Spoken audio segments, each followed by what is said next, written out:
Hey, Ben Biff. took care of it. We're recording. No, you can talk. That's okay. We're not really recording yet. No. Welcome we- to Inside the Wires.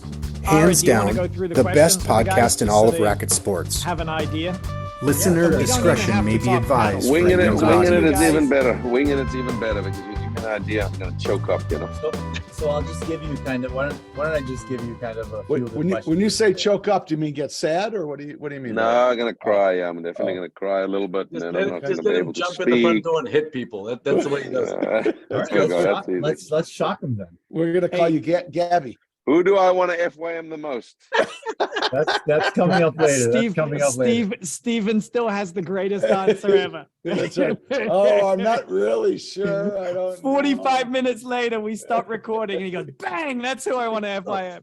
Look, we all know. We all know. Come on. That was amazing. All right, we're recording all that. No, don't give anything away. Yeah. All right, are you gonna go over the questions or no? No, Yeah. we're gonna wing it. I'll do it really quick. There's only a few of them before the speed round. So walk us through nationals. Talk to us about Xenon. Why did you switch over? Can we talk about Aztec? Is that about the old Aztec paddles? Well, that was Johan. That was your company, right? No, that was the Aztec No, Indians. I was just a We- face. I was just a part. I was just a part of it, but I was just Oh, a I face. know even that. I even brought an Aztec paddle out. I was like, Whoa. Oh, that there was we a go. cool Not looking many of paddle. them left. Yeah. well, it kind of almost it looks like the Xenon a little bit with the longer handle and the knuckle and No, the Xenon looks like that. That's true. Well, that's what I mean. Yeah. He's actually he's correct. Listen, Yeah, right? listen, there's nothing wrong with plagiarizing. I mean, that's where the old bump at the top of the handle came from. Was that I Oh, liked it. fuck no. You Yeah. did a great job. Uh, I'm just teasing you. You're doing a great job. Does Thanks, league buddy. play suck for you? Because because nobody hits to you. Ooh, guys. that's a good one for Johan. Ask him about Monday night. Yeah. Okay. You know why? I got to tell you guys. I won't name any names, but someone sent a group text and go, "Hey, look at the league match from the other day," and I'm like, Johan's playing with a guy who's like a 21. I was like, I'm guessing he didn't hit a single ball that night. 21 that plays like a 61. But anyway, yeah. Yeah, I don't know who I was playing with. I don't know. I don't look at the paddle PTI things. Then we'll jump into some thoughts on PTI. We'll touch on some of the camps that you guys might be doing, together. What does the future hold for you boys? Retirement. Why don't you play? Well, we have a Attaboy. question on that as well. Why don't you play mixed nationals or the Oh, Bear yeah. Cup? Yeah, And that'd be fun. there's so many amazing players out there. How do you guys just consistently stay on top? And then after that, we go into a speed round. We ask you- Mixed nationals, you might want to cut just for a little bit before I answer. We were just poking the bear. Then you can decide if you want to put it in. We were That's just right. poking the bear. It's like no, question- it's like Yeah, the question should be, you guys pick the best partner for him to play with. That'd be That's fun. right. That's That's a right. good one. That's a good one. I would go with Anya, the one I played with. No, who Anya is, so I have no comment. Mislav's There you go. hot ex-wife. Yeah, it's all good. Oh, I don't need more problems than I have. I'm good. Oh boy, let's get started before it gets ugly. let's do it. It's already gonna get ugly. Well, let me I'm- just get another beer, but you guys can keep talking. I can walk to the fridge. I'm sure. Ooh, what are we drinking? Steven's fancy. He's on the cab. Yeah, that's he's a Oh, yeah, healthy now boy. onto the red now. Yeah. I knew I couldn't make it without a beer, so I'm gonna have a little cloud candy, and then I'm ready to go to bed. What's Cloud cloud candy? candy? Like Local- IPA, it's good. It's good stuff. Local brewery. Really good. Well, you guys have some real good local breweries up there. Yeah. This It's is called quality. Mighty, I think that one's called Mighty Squirrel, I think is the name. Yeah, I think the guy that owns it, the guy that owns its dad is a member at the club that I work at. He's a super cool guy, and he told me about this place, and I haven't gone to the brewery yet, but it's very good. It's very popular. Very, yeah. I think it's in Waltham, actually, the brewery. Yes, Yeah. 100%. It's got like a rock climbing wall or something. Apparently, you go to the brewery, your kids can rock climb in there or next to it while you tear yourself up. So it's It's a kind good of a idea. beautiful Give a thing. bunch of Yeah. guys beers and then tell them to climb the rocks. That's It's great. Seems like a fucking no, insurance rock- nightmare. What Rock could climbing for possibly the go wrong? kids. Rock climbing for the kids. You Oh. missed that bit for like the team. If you win, it's a great idea because you bring your kids, they climb and you get smashed. It's perfect. Right. Then the kid drives home for you because you're smashed and no. It's Yeah, Uber. Yeah. I Uber. went to a axe throwing place not long ago and they served Yeah, I did alcohol. that I was too, like, yeah. this is a That's fucking dangerous, terrible yeah. idea. Let's Yeah. get You people go get- drunk and you throw go- axes. Yeah, you go get your axe and then you run. But I think they only have one. They have a couple axes. I can't remember. You have one axe, right? I think if you have more than one axe, you're in trouble. Can't remember how it works. I'm not sure if it's the accents from the two of you, but are you saying axes or X's? Axe. Oh, I thought it was X's that you're throwing, which is a whole nother problem. So Yeah. Yeah, that's good. Okay. Just checking. not strong enough for that. I can't throw my axe. Good try All though. right. Let's get started. Let's get started before it gets uglier. He All Can right. Ben, you and I are one of the two guys got to lead us Ben. on. Noah, lead it. No, Noah's- I always do, Ben. It's time. This is you. This is screaming you. All right. Yeah, there you go. I know. Hey, one thing before we start, you're not allowed to provoke me and make me talk about a certain topic that I like to go off on and then get in trouble. When PTI? No, No. no. What other? Oh, Documentary. Topics? The documentary. What? Even Steven knows. Yeah, I'm gonna fire it in there. Don't worry. Dude, that guy got pissed that I have an opinion. Yeah, he really They're like. actually he really nice went all guys. out. They're actually nice guys. I don't know. No, why no, you no. got 'em all Fuck him. upset. I'm It's going hard to off deep upset 'em. on him then. You Like, do I'm right. sure he's a nice guy. But all right. This, so, this all is going Hey, on YouTube. he's This got is two going on right. YouTube. Fuck it. Let's start. He Hey, did a good yo, job Johan, attacking two- you, though, He's Ben. got He did a two good league job. championships. He's got two league championships. How many do you have? Oh, two, oh, Three. There you go. See? three. There you go. I got three. Okay. Well, Nice. then you can give him shit. Then you can Nice. give him But no, shit. no, They no. don't But even here, like, No, here's no. where I go. I had an opinion. I had an opinion of I thought their clips were dog shit, and I don't have any interest in not good paddle players and what they do on a Thursday night. I want to know about like you guys and Anna and Floor and behind the scenes and all that shit. I think that's more entertaining. And I just said my opinion was I hope the documentary is great, but I think their clips that they were putting out were Oh, crap. dog shit. Yeah. Absolutely, we're dog shit. That's was it. the- Now, S- my Still being On recorded.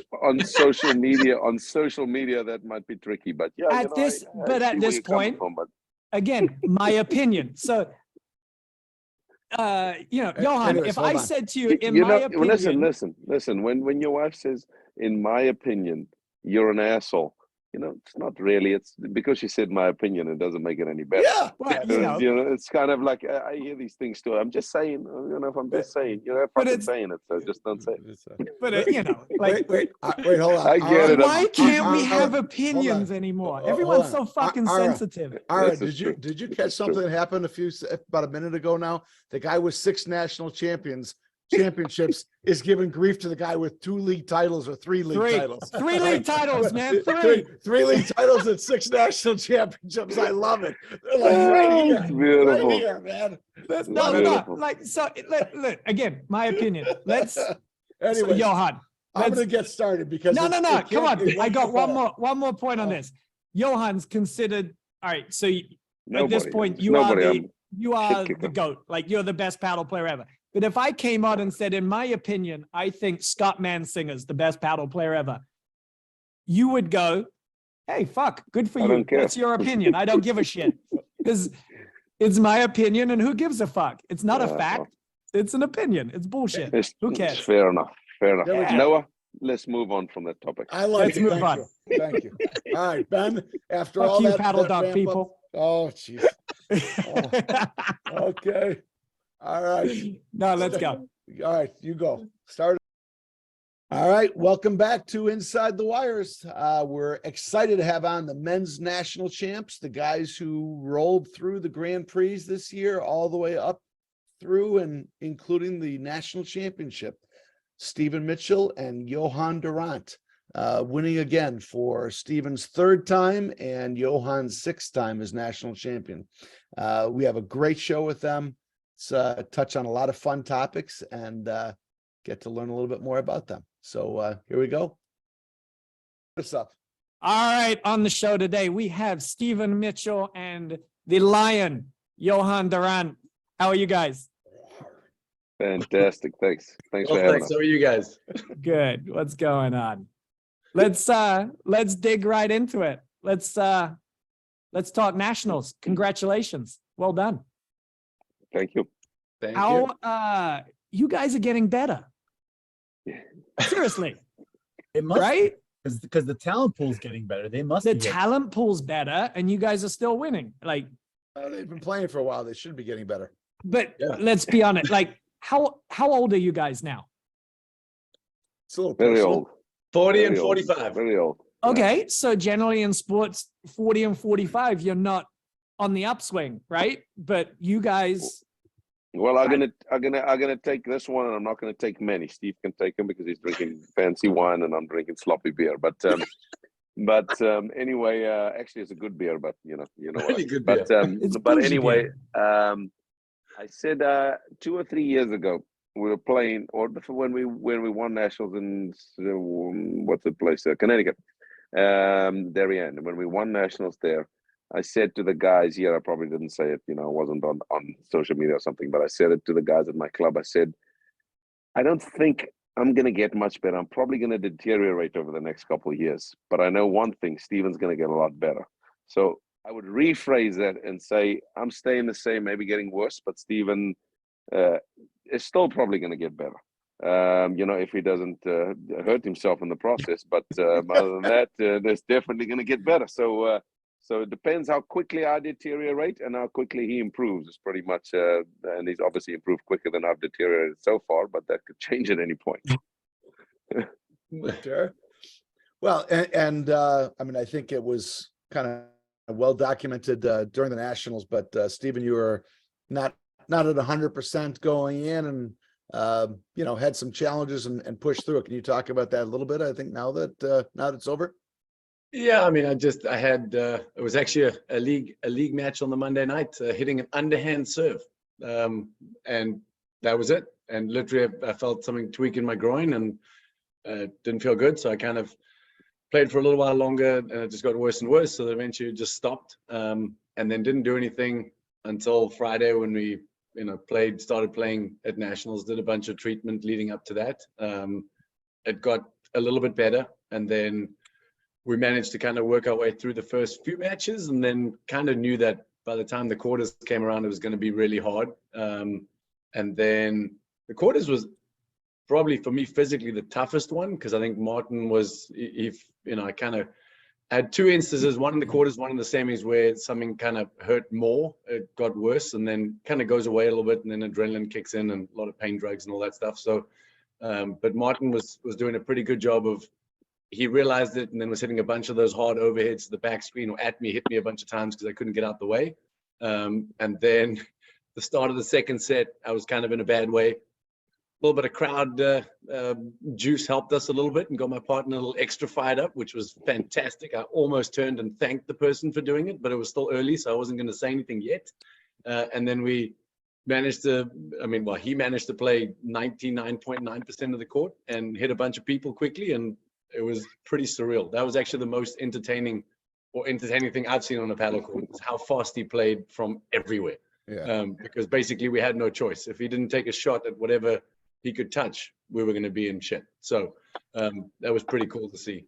Do you ever say stuff just to piss him off during the match, just to get him all riled up? No, that wouldn't work. That's not the same. I was He going to can't- ask what.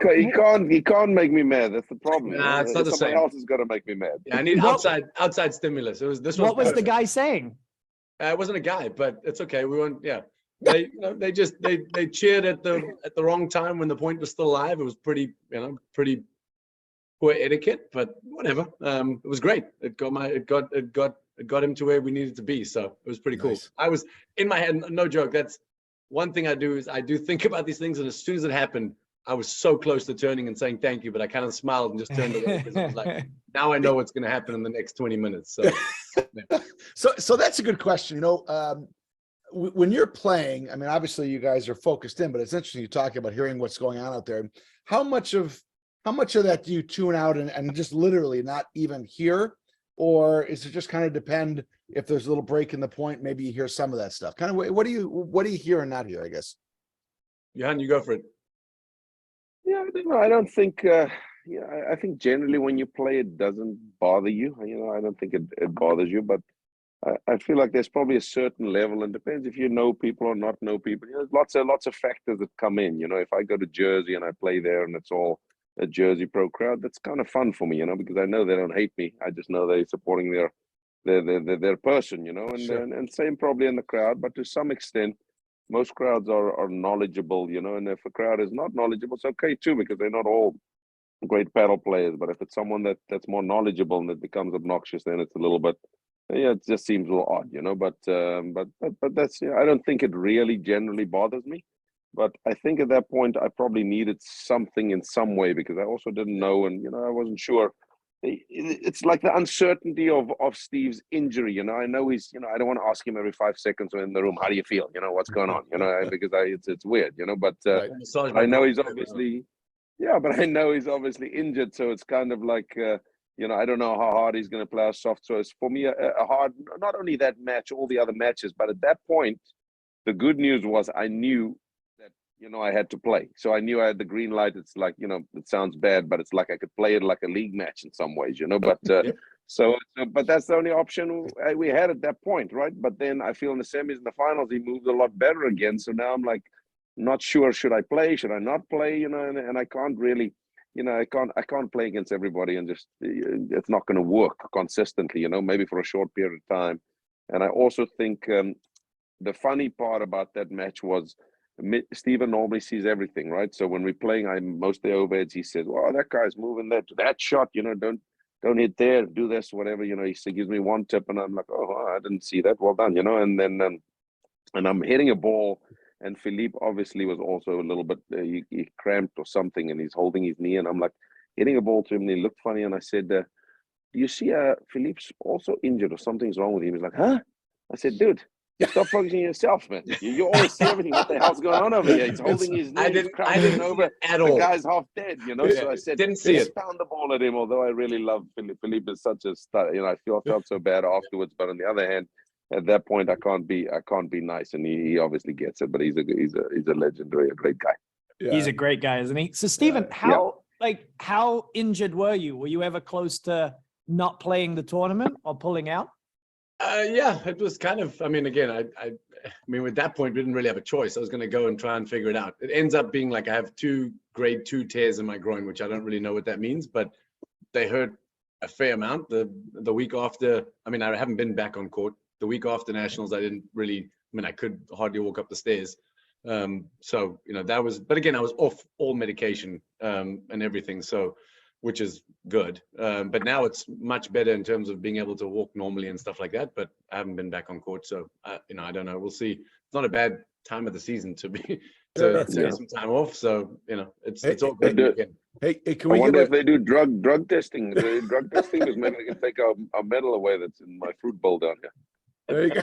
That's in the fruit It bowl. was all legal pain meds. That's all right. legal pain meds. Hey, can we give a shout out to Scott Davis? He might be in Evanston. He might be the official massage therapist of the APTA. Did you go to Scott? I went and saw him.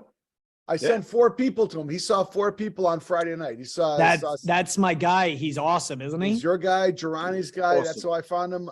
So Stephen, Macy, Lynn, and Georgie Alexander all went to see Scott on Friday afternoon or evening. So he was. But is he like a groin massage specialist? I think just that guy. only for me. Only for me. Just Stephen. That guy's amazing, isn't he? Yeah. No, he was absolutely awesome. He was seriously. It helped a ton. And again, just all the compensating when you're trying to take like all the power off of one leg. Like my hips were hurting, all that kind of stuff. So he helped a ton with all that. I saw him twice leading up to it, and it helped a ton. Yeah, he's amazing. I went in for like a shoulder elbow issue, and all of a sudden it got like he was putting pressure and doing all this stuff, and my fingers got really cold, and I was like, "What the heck?" And he's like, "That's the blood flowing back in." And wow. he was working on my back one time, and he got all the way down to my ankle. And I said nothing. And he goes, "When did you break your ankle?" I was like 25 years ago. He goes, "It hasn't quite healed properly." And that guy's, he's They're unbelievable. crazy, these guys, yeah.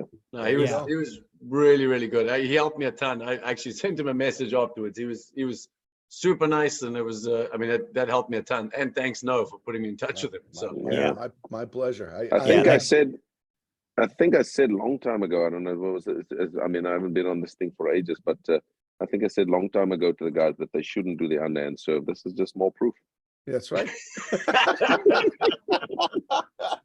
you hit your groin. Yeah, that's right. That's Hey, right. Johan, can we, as we're talking about the underhand serve, can we discuss Randy Lofgren for a couple of minutes? I think you know where I'm going with this. Sure. Yeah, no, Well, I played Randy at Louisville, and it was warm out, and he starts hitting that stupid high cut serve.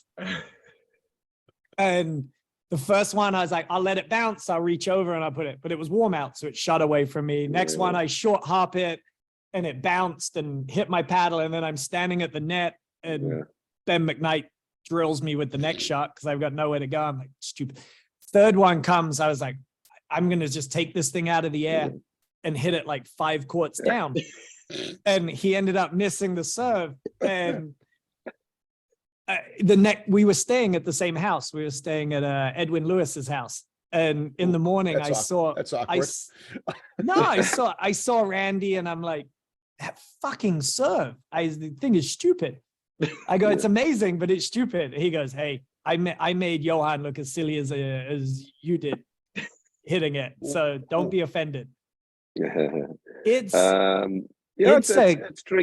tricky, but I think if you just got to see it the first couple of times. We did it back in Boston after that day, just in case it happened in nationals. But it's probably, I don't know, in the warm weather, but I think I have a better idea. It doesn't mean I've practiced it once for like 5 minutes. And it wasn't as difficult after you've done it a couple of times. In the match the first time, I thought it's going to spin sideways, all kinds of stuff. So it made me look stupid. Just remember, next time when I play him, I'm going to make him look stupid. Oh, yeah. I like it. What have you done, Ben? What have you done? But I like Randy. He's going to be Randy's next season. Don't worry.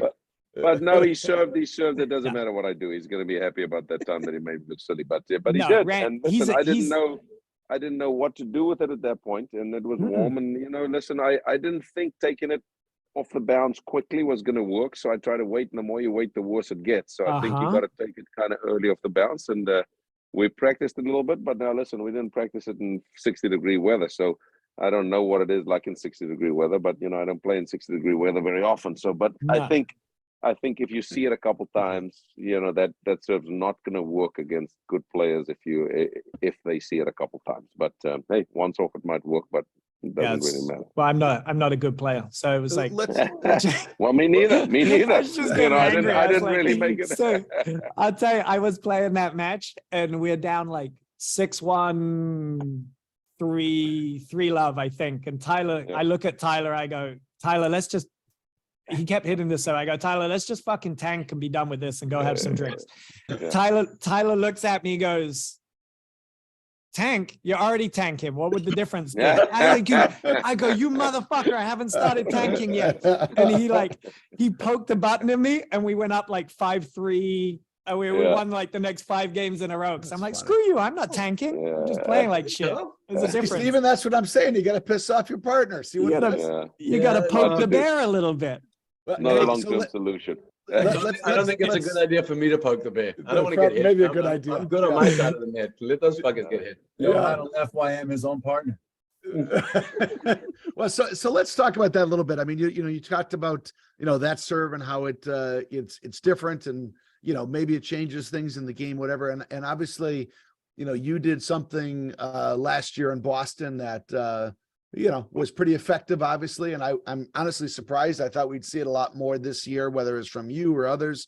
And we didn't really, didn't see it certainly not like it was in that third set in Boston last year. But what, maybe talk about that, or talk about anything that you see coming that could speed up the game. I know that's kind of like the thing that's being talked about is how do you speed up some of the games that, at a high level when they're taking a long time. Is there anything that you see coming or could be done, or even talk about the, whatever you want to call them, the FYMs or the hard body shots, whatever you want to call them. Are you asking me or Stephen? Either one of you guys. I'm just kind of curious as what you see as far as what kind of things can change the game or speed it up. Yeah, I mean, Yeah, go for it, Steve. I think. I mean, You for us, we use it depending on what's going on in terms of how people are playing, right? So we use it to try and speed up and make transition. Obviously, in nationals, we weren't going to do much of that because me Right. going up and back wasn't going to help us. When we got the net, we really wanted to hold the net. So, Right. which is why we were a little more cautious at net before taking any chances. But I mean, I still think the shot's a good shot in terms of if you want to create that kind of chaos and you're comfortable doing that. I mean, to be honest, we weren't comfortable doing it not too long ago because I wasn't good enough at the back. So we didn't want to give up the net. Then we're getting to a point where I'm getting more comfortable. So now we can do it if people are playing like that. So we have the option to play both up and back. So then that kind of makes us a lot more, diverse as a team. So, that's our side of things. I don't know what shots can, I mean, again, I'm not the one who hits those kinds of shots. It's Johan, it's Tyler Frazier, those guys, but I don't know what kind of shots can change things. I don't know. I wouldn't, I mean, are you surprised that guys haven't, whatever you want to call that shot, the FYM or the hard body shot? Are you surprised that more guys that, I mean, obviously there's some other guys at a high level that can do a similar type of shot. Are you surprised that that hasn't been seen more by some of the players in tournaments? I think what Stephen said is spot on, right? And that's what we kind of tried to do. And Stephen was, a part of the thinking, or probably the bigger part of the thinking. But I think there's probably more than one. You play the baseline, you play the net, but transition is a big part of the game, and we never use it because we use it on the return, but we don't really use it on other times. I think there's been a lot less slow matches that I've seen, but that's maybe just my feeling. It might not be the truth. But there hasn't been any of these 3-hour complete slow matches as much. So it's probably, I said to him the other day, I think the complete slow play is kind of to some extent changed, right? And I feel like I'm not worried about playing a slow match anymore because I feel like there's ways I can neutralize or I can speed it up and I can do things that it's not super risky. So I think if you can play transit, or if you can play all three phases, or you're comfortable, like football, I guess, phases, whatever you want to call them, Yep. all three sections of that, if you can play all three of that, that makes you so much more comfortable. If you can only play one, and that's what I might have felt in years past. Sometimes I'm uncomfortable in some areas. So now, if I'm at net, I've got to hold the net, or if I'm at the back, I'm uncomfortable. And I think that's what we've tried to improve to some extent, because then we feel more comfortable everywhere. And if we struggle in one way, we can play another way. But I think that's probably what that shot's for. But I think a lot of guys, when they're at net, maybe don't want to give up the net. And, it's not so easy to hide that FYM and hit it at the right time. And, then your partner's got to know, maybe they don't play enough together or talk. So it's not as simple as you think. It's not always as effective, but it depends what you're trying to achieve. If you're trying to hit the guy, it's not an effective shot. If you're trying to create, but speed up the game and accidentally hit him, and, then it's probably a more effective shot. So I was talking to, I brought up Scott Mansinger earlier, but I think he's kind of probably one of the best minds that has ever played the game. And he was saying it, and I never noticed it until Scott brought it up. Oh, we lost Johan. Where'd you go? Sorry, Yeah. he wasn't All right, adding well, any value anyway. We'll keep going. Anyway, so, Scott was saying it's funny when he's like, when I watch Stephen and Johan play, when they're playing their best, it's like they like to throw in this chaos. Like all of a sudden they'll have control of the net, and Johan will throw just like a little soft little cutter to bring them in. And then like there's this chaos going on, or the FYM gets thrown in, and he goes, if you watch Stephen and Johan play, when the chaos is going, that's when they're at their best. There's all this move in and transition up and back. And he's like, no one plays the game in transition and chaos as well as those two. And that's the difference between that was his take on it. Yeah, no, I mean, I think we do work on that, right? So it's like, and we think about it and we talk about it. So we definitely do that intentionally. And there's certain times when matches are going on that if you feel like things are moving at a speed that we're comfortable with or happy with, if that makes sense, then we don't necessarily need to do it, because then it's unnecessary, right? If guys are playing, then we're okay to keep going. Otherwise, maybe we need to throw it in. But generally speaking, we kind of know, and I can kind of read when it's coming, and we kind of know what we're going to do behind that shot. Who's going to do, who's going to back out and who's going to stick in there, and kind of see how you can sneak back across the court, maybe. So, I think How do you it's fun prepare too. for chaos? Like, how do you prepare for just a crazy scenario where things are going all over the place and you guys are basically coming out on top? Johan, I think obviously, Steve feeds me a short lob in practice. I hit as hard as I can at him, and if I hit him, he buys me a beer because he sucks. He's got to move fast. But no, I'm just kidding. But I've bought a lot of beers, damn it. he hits me. It's just as hard. Don't worry. So, but the point is, I think you can create little drills like that. But I think more important than that, we all obviously come from tennis, and I think me and Steve both serve and volley. So our skills at net is kind of our strength, if that makes sense. Reading the game, reading the pace, anticipating these kinds of things are what we hopefully have been doing for all our lives, right? So it doesn't mean anybody else can't learn it. That's not what I mean. But I mean, at one point I felt like I don't use that enough. I've got all those skills that I like to use, and I think it comes from years and years of playing tennis. So in some ways, you can apply that pretty quickly. Like pickleball, if you start playing that, I don't know, we don't want to say pickleball on this podcast because some of you don't like it, but anyway, you get the point. I think it makes it kind of, those skills are what we've been doing for ages. We didn't stand on the baseline hitting topspin forehands and backhands 24/7. So I think those things translate pretty easily if that answers the question. Yeah. Well, and I assume that's what maybe appears to other people watching as chaos is organized chaos from your standpoint, right? I mean, you've got a plan. Yeah. It's a lot of stuff going on, but you have a pretty good plan on what you want to do and what you anticipate happening as a result of that, right? So how do you translate, and again, to a club player, how can you do some of that? Again, you're not going to do it certainly to the same level of by any stretch, but as a club player, how can you do something like that in a similar way to create some kind of change of pace if to whatever the skill level is? This is why we do the podcast, guys. It's just a lesson for us, coaching, really. yeah, exactly, Truly, it's just coaching. We invite the top players every week and we get lessons. This is how we do this. I didn't get enough knowledge when I was up in Owl's Nest the last couple of years, so I want more. You're gonna come back for more. Yeah, maybe. I might be a last minute fill in. No, I think. I mean, again, I think it's like you and your partner kind of need to communicate about when you do hit like a hard one that's going to bring them in, or anything that you're hitting to bring them in. One's going to be staying in and one's going to be bailing. You can't both be staying in. If you look like one is going to be in and one is going to be going out, and then the other one, the one who's close, will try and read and react, but still keep it within like your limits. Meaning, you can't stretch all over the show to get it. He can, but not many people can. But so you want to keep it within the limits, and then the other guy, will at least cover you.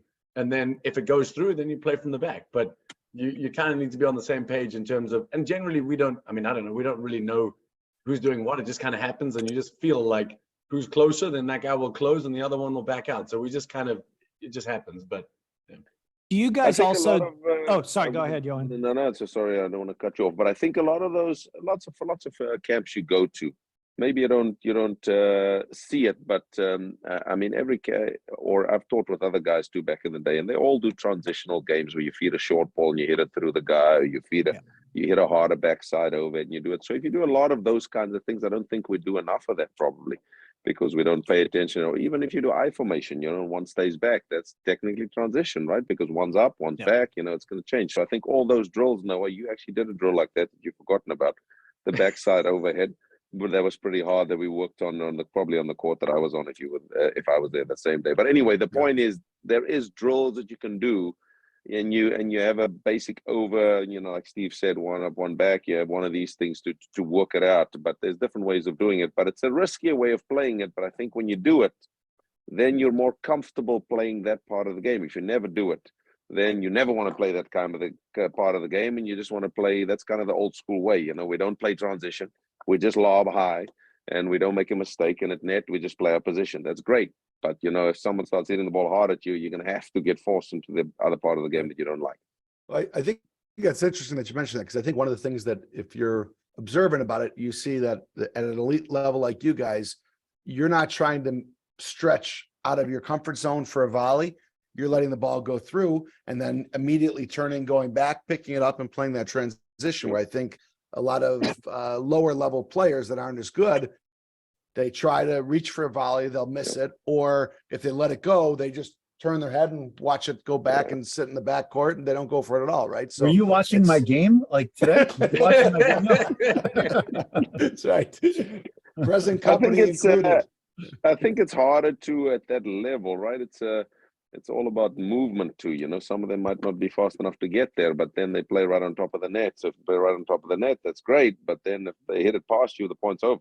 So I'm not Right. saying don't play on top of the net, but you got to balance that out, you know. So if you're in trouble, you got to kind of use the screen to your advantage and feel like you can maybe be far enough off that you can maybe work on the screen and maybe make the volley, you know. And if you can't do both, then it's maybe better to go back. But anyway, that's a long conversation. There's lots of things you got to figure that out with your own level of speed and skill and length or height Well, or whatever you are. One last question on that. When you guys are game planning, I'm going to try and use someone's name that we're not going to offend. So let's say you're playing like Sven and Mick.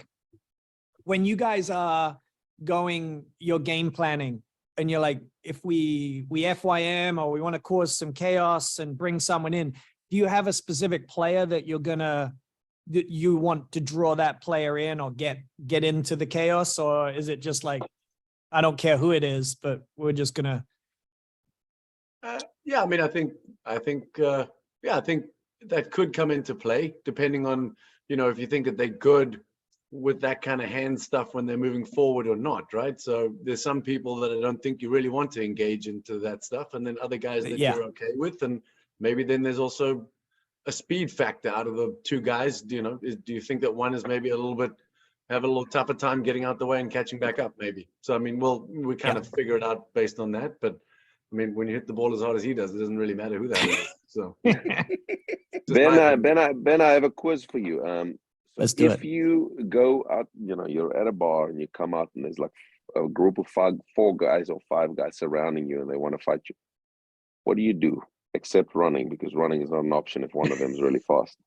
And there would be a pretty good chance that one of them's fast. Well, you pick on the weak first. Yeah, that's the Kick him in wrong the way. you That's kick him in the wrong way. dude, I'm not. You smash the biggest guy and everybody else runs away. Cut off the snake's head. Kind of the That's- same principle we absolutely. use here. You know, realize so you realize I'm guy 5'8", that's the biggest and the 150 boldest. pounds. I'm not saying. Well, the element of surprise is in your favor, no matter how big you are.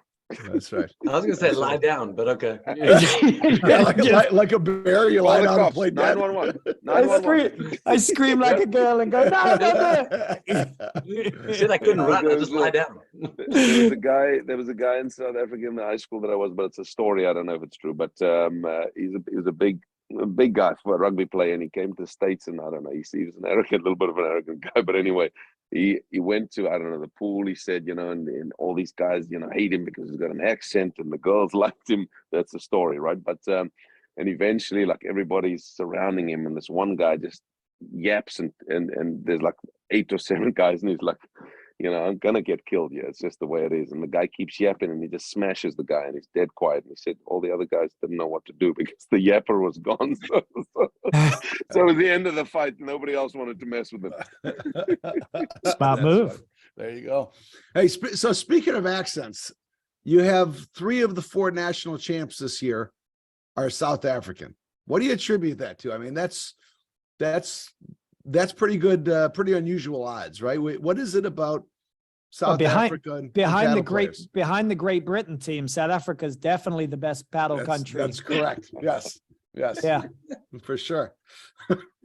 I mean, I don't know. I think possibly the doubles. Growing up in tennis, we played a lot of doubles. A lot of South African guys and girls played like in the leagues in South Africa, in the adult leagues as juniors and stuff. I'm sure Lynn did too. And so you play a lot of juniors. I mean, a lot of doubles, and you also, I don't know, I think that skill set translates well to this game. So I'm going to guess that's what it is. Is it, I'm not a tennis guy, obviously, but is that like true? Like South Africa, there's more push towards doubles, or there's more prevalence of doubles than singles? I mean, especially when like our age group, Lynn's obviously a lot younger than us, but I mean, I think she would have also played a ton of doubles, and like we play like mini tennis and all these fun games in tennis that you play that I think all kind of give you the right skill set for paddle. You know, it's Interesting. the doubles. It's the same as if, in my opinion, if you took like tennis guys, really good singles players who are like, you know, really good baseline players, they're not necessarily going to be very good paddle players, but you take like the doubles guys, like the Bryan brothers and these kinds of guys, and put them on a paddle court, they're going to figure it out because it's just a different kind of skill set. So I've actually played against the Bryan brothers, by the way, paddle. no way. Yeah, they Where were was that? they were at the Englewood Field Club for a USTA charity event, and we brought them over to the paddle courts to check it out. They were not very good, but I'm sure, to your point, They will be. Yeah, they will be. after like a week of playing, or a day maybe. Yeah, I don't know if you guys remember, maybe Johan, years ago, they did an exhibition with Mike Riley and Peter Burker. I remember. Was I it think I saw them. Vegas or Yeah, it was somewhere? out west, I think. Yeah. Yeah, and Riley said, I think, you know, Peter and Riley beat him like 1-2 or something fairly comfortable. But they were like, if they play this a few times, Of course, yeah. Yeah, of course. and course. those guys are just gonna, once they get the screens down, Yeah. those guys are rock solid. Yeah, I think to your previous point about the South African thing, I'm not saying it's all only South Africans, but a lot of the South Africans also, it sounds bad. South Africa is in a tough place, you know, country-wise. It's not getting any better, right? So I think a lot of those people move over here for college tennis. So there's probably more South Africans playing here than you know. There's probably a lot. You know, the more I go on playing these things, guys that I'm getting old too. So a lot of the guys, or Lynn and these people, are like 15, 20 years younger than me. If they weren't 5 or 6 years younger than you don't remember them, you know, because they were kids when you played. So I think that's probably also adding to the fact that there's probably a lot more South Africans playing this game. And I think the other thing is, in South Africa back in the day, that's what you kind of did. I'm not sure. I didn't grow up in America, but in South Africa, technologically and in those things a little bit behind, I think, America in these places. And I'm just taking America as example because we're here. But I think we played so much sports. That's all we did. You know, anything you did, you never played. You know, we didn't have much video games or any of these things. You know, and I know it came later, but it came here before it came there, if that makes sense. So I think all those things has affected it. So it's a combination of things. But I think Steve's point is very accurate too. We played a lot of mini tennis, a lot of doubles, and there was a lot more focus on doubles. You always played doubles. You never played a tournament. You just played singles. So there's still hope for Mark Innes? Say again. Still hope for Mark Innes. Mark just contacted me this week and wants to take up hunting. So I've got him in my group for next year. He's going to come out turkey hunting with us. And wow, nice. Yeah. Real just quick. Tell him to leave his turtleneck at home. Hey, real quick. We had Stephen on before and we discussed his tennis background with Alabama and all that. Often people, you know, I probably should know the answer to this. Johan, what's your tennis background? Like, you know, pro and college? I played a lot as a kid, you know, and I went away from school, but I never played much as a junior. My tennis background is kind of messed up. You know, I played, but I never played tournaments. My parents didn't send me away. They wanted to, you know, help me. Back in those days, tennis weren't professional, any of those things. But I went away for school and played there, you know, practiced at a decent academy, you know, but I never played a lot of tournaments, so in some ways I fell behind. I actually wanted to quit when I was like 15 because I was like, all I do is practice. What's the point, you know? So, but I love sports, you know, any sports. So I wanted to actually play rugby and all these kinds of things. I just want to do something. But then I went to college in South Africa because I didn't. I actually hurt myself when I was 17. A long story, but I hurt my ankle, and then that's just when the college tennis kind of started in the States for us.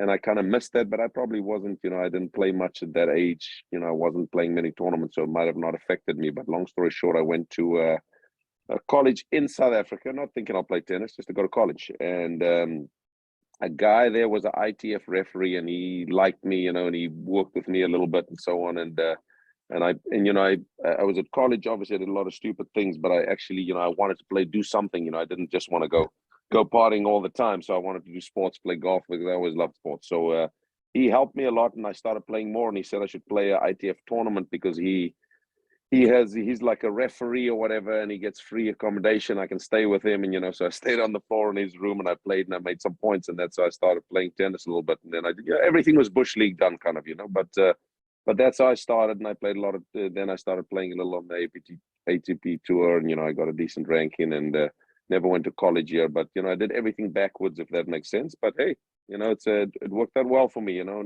matter how it works out, it's a good learning curve, and I don't think there's any real mistakes made. But it was probably unprofessionally done back then, and I probably did it the wrong way. But whatever. Maybe there is no wrong way. In beautiful Johan way he does things, he's really just overplayed that he played professional tennis and got a deep I play some. It was 300 something in singles, 200 something in doubles. Like, Get the fuck out of here! Were you really? Yeah. But I played a lot in Africa. It's cheap there. A lot of Get bad out of people here! play there, I don't care where you played your tournaments. If you were 300 or so in the world, and 200 in doubles, you're a very good player. Yeah, I know it's all good. It's also a couple of years ago, but hey, I liked sports. Any sports I liked, and I was always into sports and figuring it out. It's kind of what I didn't like school. I went to school, but I didn't like studying or any of that stuff. But I didn't. I passed. Fair enough, but I didn't really like to do school. I was more into sports. Rumor has it you're a little bit of a golfer too. Is that true? Yeah. Oh yes. If I play, I'm a good golfer. If I play, I'm not like a guy that just gets off the couch and shoots even par. But if I play, I can play. I can play very good golf. But I got to play more often. But now, last 10 years, I probably haven't played that much because I got kids and a wife and lots of other things. So, but that's fine. It's fine by me. It's not So you're up to a 3 handicap now? Is that what you're saying? Because you're not playing that often? He gets off the couch and shoots 75. It's like, shit. Yeah. No, I'm not that good. But no, I like to play golf. I don't hit the ball a mile like some people say. It's decent, but I can manage my way around. So I'm not bad, but I wouldn't say I'm phenomenal. Well, back in the day, I was a scratch, but not anymore. Are you like me? You think golf should be 12 holes? Yes, absolutely. Absolutely. 12 is perfect number. My wife's very close to me upstairs, so I would maybe make it. What's another 9 on top of 45? 27. Hey, just because. No, I'm just kidding. I'm just kidding. 18 is good for me. Just because we introduce Johan to documentaries on this show, we got him into the Lion King, the whatever that was called. Did you watch that documentary Full Swing on Netflix? Yes, I did. It was great. That guy, Joel Dahm, might be my favorite golfer ever. The guy who was he's like a journeyman, and someone was like, dude, he could be one of the best golfers in the world. And he's like, someone needs to be 70 in the world. Why can't it be me? Yeah. Yes. I watched it. That was hilarious. The guy was funny. He was very talented. Yeah. And I remember he said, I missed the last name, but that was very cool.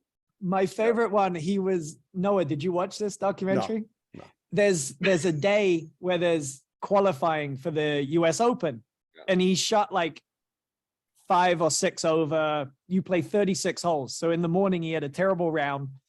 And he asked his caddy, he goes, is it against the rules to have a couple of White Claws at lunch? And he's like, caddy's like, I don't think it's against the rules. So he's like, fuck it, why not? I think he had 2 or 3 White Claws at lunch and then went out and shot 9 or 10 under and qualified for the US Open. That's true. Yeah. I like that part, and I like the part where Brooks Koepka keeps complaining because I don't like Brooks Koepka. I'm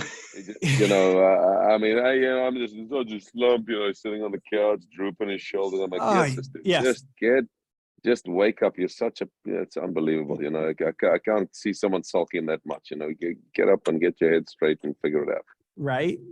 Because especially after he said, maybe you saw this. Remember once they interviewed him and he broke down the whole field for a major. Did you see that interview? So he said there's 256 players or something. I don't know what there is, but say just make it 256. He said half of those guys can't win. Then he said the other 25% has never been the spot. They can't, he just keeps going on and on. So eventually breaks it down to 4 to 6 people that could really win. And I'm like, that's pretty big. And right after that interview, he went into the tearful slump, So, so I was loving every second of it because he was so arrogant. It's unbelievable. And he deserved every bit that came to him. I don't care, I go to live golf. He's such an asshole. At least Dustin Johnson, I like, but Brooks Koepka I can't stand. I like Dustin Johnson. Dustin Johnson is great. He's like whatever, I play. It's none of your business, and I'm fine with it. It's not his problem. Yeah, but no, that's that's a good documentary. It's interesting.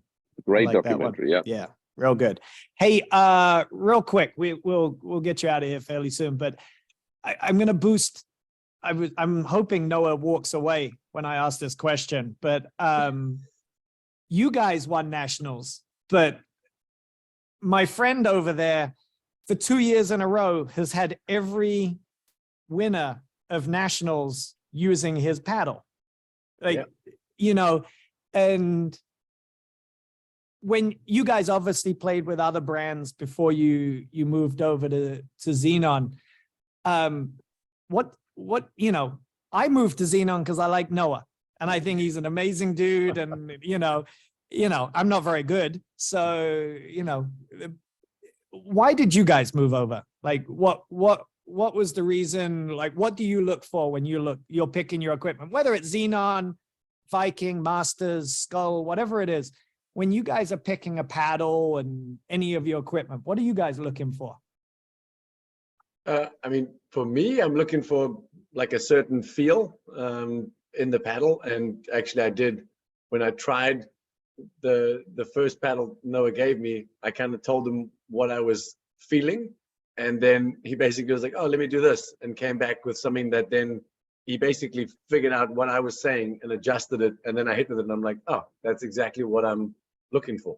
So he basically catered, again, Noah's going to be the one who needs to talk about what's the foam and whatever it is, the density or whatever it is. But like, again, not smart. That's not my thing. So I had to I told him, like, this is kind of what I'm looking for. And then he figured that out. And then that's what I had. So I'm like, oh, that's perfect. And it feels amazing, especially for me, it was especially on forehand drives and volleys. That's obviously that's what I'm looking for. And that's, to me, what the paddle was perfect. Exactly what I wanted. And you didn't like the knuckle? I was not a huge fan of the knuckle. I'm gonna have to admit. So I tell you, I went to lunch with Noah, and he's like, yeah, I got Stephen Mitchell using the paddle, but he hates the knuckle. And I go, fuck is wrong with Stephen? I go, it's down there by your hands. If he can't, he's like a national champion. If he can't hit the middle of the paddle, what's his problem with the knuckle? I don't hit the middle of the paddle. I need the whole damn thing. Come on. If I miss it, that's where I hit it. I think I'm not a equipment guy. I don't really care about equipment, golf clubs, or any of these things generally. But I think most of all, Noah can probably attest to this. When he asked me which paddle I wanted to play with, I said, don't send me any paddles. Whatever Stephen play with, just send me that. I'll be fine with that. And because I don't want to test a lot of paddles. It's more mentally screws me up, especially in the middle of the season. I don't want to hit with paddles. I don't want to try paddles. I want to play with the paddle that I play, and that's it. But I'll teach with any paddle. I don't care. But I think that, in my opinion, Noah's been, I like it when a guy's at a tournament and he's a great guy and he's doing all the work. I respect that, and I think that's probably, and obviously I like Noah. He's on my screen. Unfortunately, I can't get him off. But but no, I think the main thing for me was, and he would listen to you and try to do things that you wanted. So I think for that reason, that's a guy you want to go with. It supports the game, and he's doing them. You got a lot of guys playing with it. So for me, the equipment is obviously, it didn't. I love the paddle because I played great this year. I think the first year I played with it, I picked it up. It was fantastic. I probably had one of the better years playing with it. So there's nothing wrong with the paddle. It's probably tip top, if not better than all the other ones. But for me, it's hard to tell the difference between one paddle or one tennis racket and another tennis racket if they're fairly close. I go more with the guy that I like. I think there's a guy, I can plug him on here because it's not paddle, but there's a guy, Pete Lyons, supported. He's a Babolat guy, but he was with Prince, he was with whatever. The guy is a great guy. and I'll support the guy to the end of the earth, because every time I ask him something, he calls me back. That's what I like. If a guy doesn't call me back, he can keep his rackets. Then I won't deal with him pretty much. So I'm so glad you said that, because Noah's going to play this down and he goes, well, it's just a good paddle. I go, fuck you, Noah. It's because they like you. You're a good person. Well, for You me, show that up. was it. Yeah, for me, that was the biggest thing, probably more than the paddle, but the paddle is Yeah. good too. All right, so I'm Thank you. done. That's- I'm that's- done inflating his ego. But Very, very, One more, very one more nice of plug you. for Xenon. One more plug. I think knows they've done a great job of catering to all the levels of players in terms of like grip sizes and all Yeah. kinds of things like that. Those are small things that I don't think were really being paid attention to, and now are being paid attention to. So I think that's great. And the heated paddle. Yeah. He cares is what it comes down to. Or it He seems like he cares. cares. If he doesn't, he fakes it really well. No, he can't. If you're He gonna actually do hates us. something, So do if you you're gonna do guys- something, do it to the best of your ability. Do you right? guys tweak your paddles go. at all? Do you guys throw lead tape on there, or round grips off, or bigger? Or you just lock stock? You just play with whatever gets sent to you? No, good to go. What's sent to me? New I know white it's gonna grip be on. good. Steve has a new white grip on. They stacked in his bag in order. Oh yeah, that's I play for sure. with Well, the that's my same OCD. grip. I play with the same grip at nationals that I probably played with the Jersey in New Jersey, Short Hill. Yep. If it's really dirty, just for in case someone sees me, I might change it. But yeah. No, Steve- my OCD is real. There's no doubt Steve- about it. Is your bag all lined up? And Oh, yeah, 100%. You know where everything is when you grab Everything. it. and- I've been like that since I was like 6 years old. My parents hated me. They probably still do, but yeah, I've always been like that. I went to boarding school all my life, and I think it started off a little bit like that, but then people would pick on it.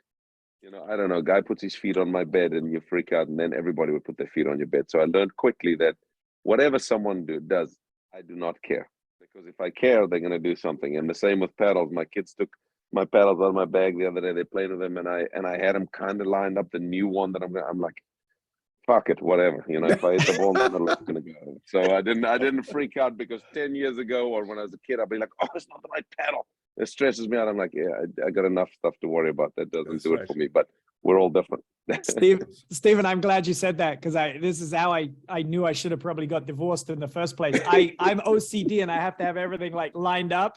And when I'm in the shower, I'll like line up all the shampoo and everything's got a face.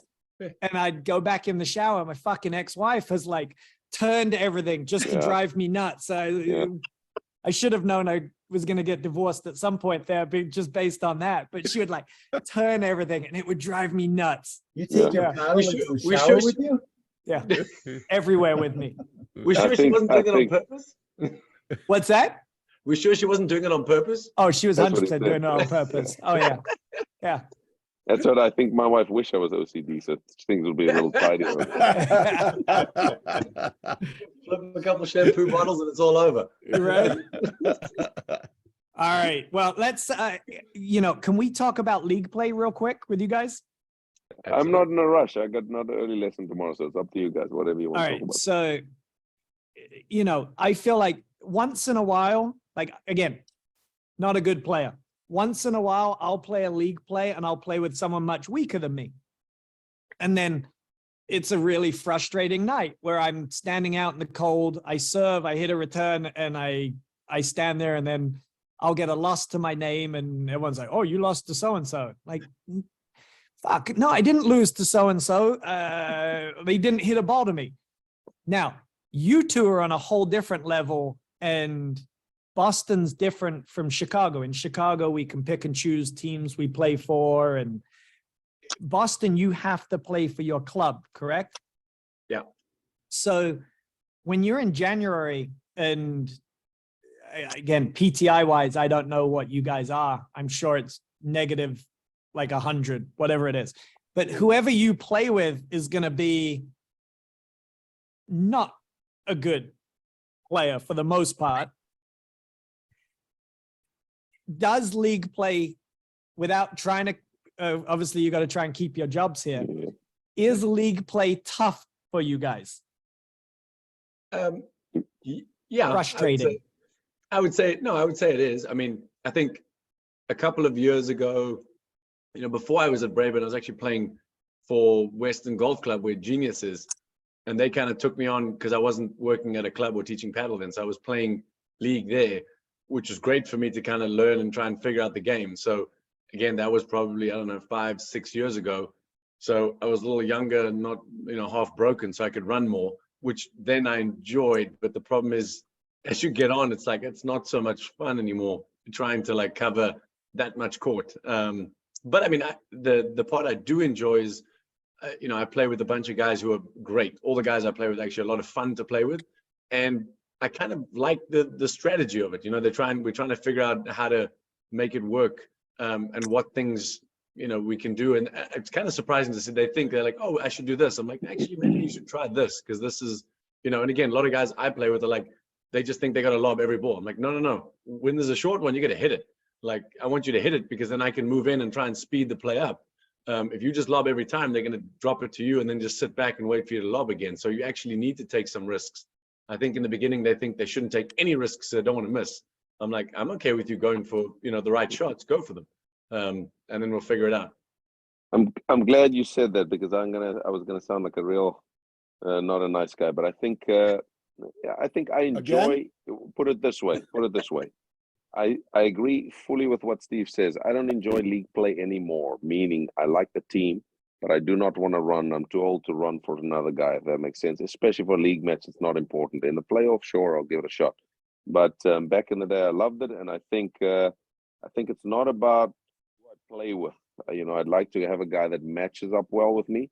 But I think league play has probably taught me a lot of how to, control the game a little bit, because you got to kind of, so there's so many things I can learn, and I try and make the other guy hopefully better. I don't always get successful, because it's not always my fault or his fault. It's tough to manage a guy and not talk too much, talk too little. It's for him tough to play with you. It makes you a little bit more self-aware. If I say too many things, I can see the guy's getting a little struggling with himself, is never going to blame me. But all those things are huge. I'll tell you a stupid thing. Last night, my kid, my oldest kid came back. He's not old, he's 8 years old, already played tennis, whatever, he played double. So he comes back, and my wife says something and he says something, and he played doubles or something, and he made an excuse for not playing good, because the other kid wasn't trying. And my wife kind of made an excuse. My wife, she doesn't mean it in a bad way. She's great. She didn't play a lot of sports. So I said, come over here. I said, you've probably had a lot of speeches today. I said, but, we'll do one more.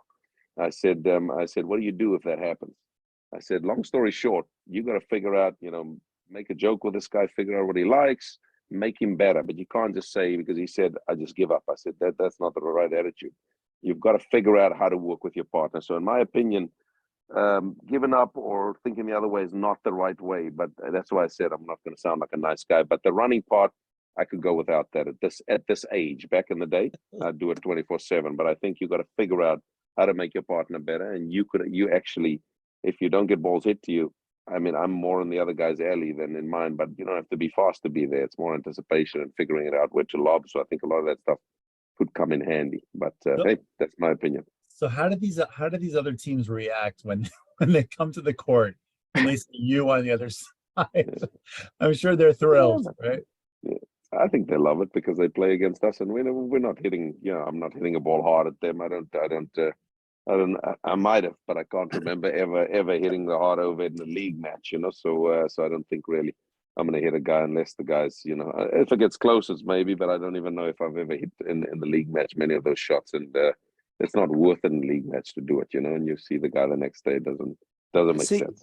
That's not the Chicago way. Chicago yeah, again. but it's different level. So do you obviously know they're members of your club, or you guys know them pretty well. But like, for example, when I first started playing Series 1 in Chicago, Scott Mansinger was my partner. And I'm like, oh, fuck, I gotta play with Scott Mansinger. And I don't know, if you ever play with Scott, you can feel him counting all the mistakes you've made, and he's gonna tell you. And I'm like, shit, I've never lost when I play with Scott, but I'm like, if we lose, this is my fault.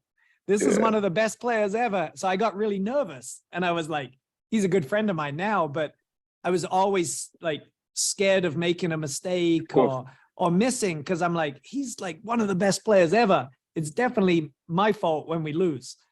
Do you see the guys get nervous, or they're like, oh, I'm sorry, I don't mean to do that? And like, Yeah, no, exactly what you described. But that's why I think, again, we talk through the things, and if they miss a ball that's like the right ball to go for, I'm like, dude, that's great. Keep swinging. It's like, obviously, if it's the wrong one, I'll be like, hey, maybe try and talk them through like some decisions. But if it's the right thing, you got to go for it. But yes, I mean, the problem is, if you don't make them feel comfortable, they're never going to take any chances or go for those shots. They're never going to make them, because you're like, fuck, dude, don't do that. Just lob. Like, that's not going to help. We're not going to get anywhere, and it's not going to be fun either. So, I mean, it's supposed to be fun and hopefully trying to win. Yeah. Yeah. But I think it's a mindset, right? It's just what Stephen says. I think you got to make the guy better. And the fine line, for me, the hardest part always is if I play with anybody. When I started playing with Stephen, the hardest part is not to say too much. And I feel that's not so easy. When you're losing, you need to you talk. And sometimes when I talk too much, I can't play. I don't realize it.